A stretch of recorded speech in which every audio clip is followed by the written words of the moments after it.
Today we start with a question from a reader. Here's what I came across on 2 online dating profiles today. We'll get along if you enjoy backpacking, craft beer, pizza, hockey, binging TV, or mindlessly browsing Reddit. Swipe right if you like long-form journalism, taking turns reading out loud, sailing, bikes, hiking, wine, espresso, and chamber music.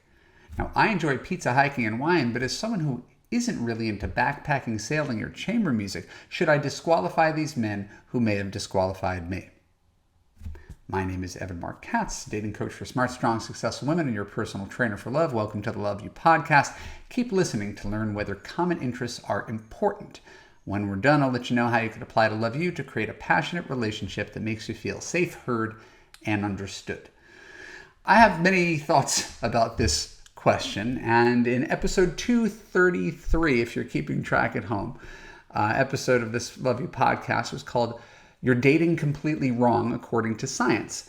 I cited a study out of Northwestern University illustrating that the very things that attract you to someone have zero correlation to whether you're going to be a long-term successful couple. But since that podcast didn't go viral, there are millions of people who are still operating under the illusion that hobbies equal compatibility. So let's dive into that theory and dissect it for a moment if we can. It's just a profile. When people are writing it and thinking about what makes them unique or what makes them interesting, hobbies are just a really common go-to. Factor in that if you're single, hobbies take up a lot more of your time than they do when you're married. And well, it's kind of predictable that most people's profiles will read as a laundry list of things that they like to do. The issue is that you are not what you like to do, and telling me what you like to do may make me feel an affinity towards you, an attraction, if you will, but it won't tell me anything about how you're going to treat me as a partner.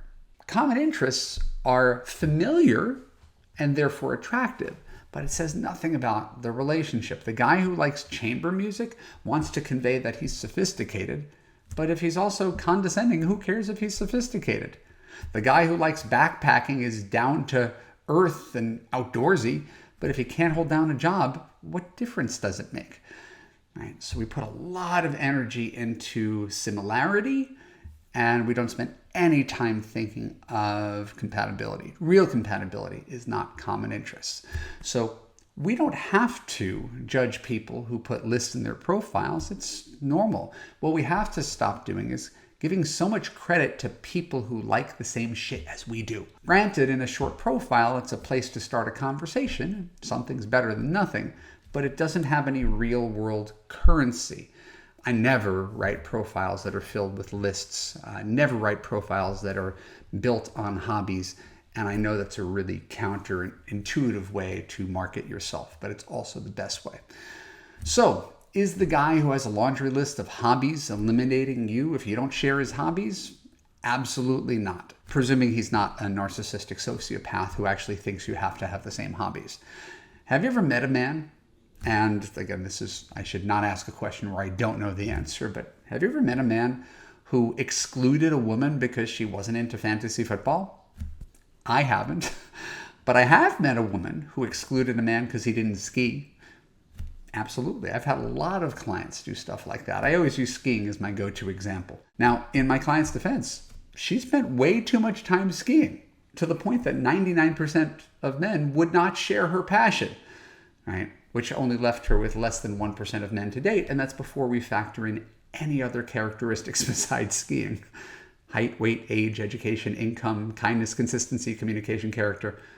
But at least it's the 1% of people who likes to ski that much. So, if you're the person who's obsessed with a hobby, you're not listening to me telling you need to quit your hobby to find love. I'm telling you the same thing that I tell you in all these Love You podcasts. There's an internal consistency to them. Everything in moderation. Working a 40-hour week is good. Working an 80-hour week is inevitably going to hurt your relationship, even if you're doing it for the right reasons because you're onto something big and you want to support your family. That much time spent at work is going to have a downstream effect on those around you. Going on a few ski trips a year allows you to date lots of people, including non-skiers. Going skiing out of town 16 weeks each winter eliminates everybody who doesn't do the exact same thing. In other words, the person with the hobbies is the person who needs to look in the mirror. The person with the hobbies who thinks their partner should take up their hobbies, right, to be able to join them, and is disappointed that the partner doesn't want to do the exact same things, you got it all backwards. If anything, the person with the intense passions is lucky that anybody puts up with them. Sorry. The guy who runs ultra marathons, sorry, you're lucky if anybody puts up with you waking up at 5 in the morning and going to bed at 8 at night. The woman who's got 5 dogs, the guy who works all weekend, the woman who travels half the year for her work. You're entitled to live your life as you see fit. But in truth, the highest quality partners want someone who's more flexible, someone who's more available, someone who doesn't see themselves as a sun and expect everybody to be a planet revolving around them. Healthy couples, and I should know, I'm part of one of them, I help other people find this. Healthy couples respect each other's differences without really trying too hard to change them. My sister is cool with her husband playing video games while she reads a book. My mother is cool with her partner doing stand-up comedy while my mom paints. My wife is cool with me coaching my son's baseball team while she sleeps. We don't need to love the same things.